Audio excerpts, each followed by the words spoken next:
ரெஸ்போ care, wow! இது வந்து ரொம்ப ரொம்ப ரொம்ப சூப்பரான ஒரு ப்ராடக்ட்.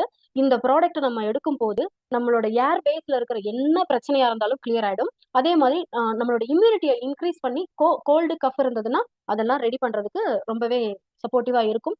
செஸ்ட் ரிலேட்டட் இஷ்யூஸ் இருந்ததுன்னா, த்ரோட் ரிலேட்டட் இஷ்யூஸ் இருந்ததுன்னா, இந்த ரெஸ்போ கேர் நம்ம தாராளமா எடுத்துக்கலாம். இதனோட காம்போசிஷன் என்னன்னா, தசமுலா அப்படின்னு சொல்லிட்டு நெறைய இந்த ஸ்பைசஸ் இருக்கும். அந்த ஸ்பைசஸோட காம்பினேஷன்.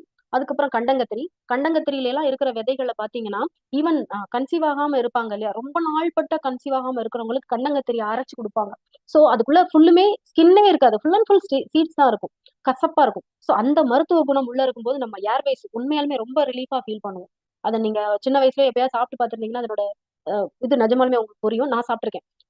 சோ இதனோட மருத்துவ குணம்லாம் ரொம்ப ரொம்ப தலையா சிறந்ததுன்னு சொல்லுவோம் இல்லையா? அந்த மாதிரி.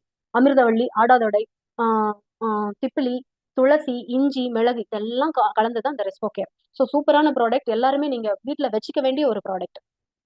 சளி பிடிக்குது அப்படின்னு சொன்னாலே கண்டிப்பா நம்ம எடுத்துக்கலாம். 101 ஆஃப்டர் ஃபுட்ல கண்டிப்பா எடுத்துக்கலாம்.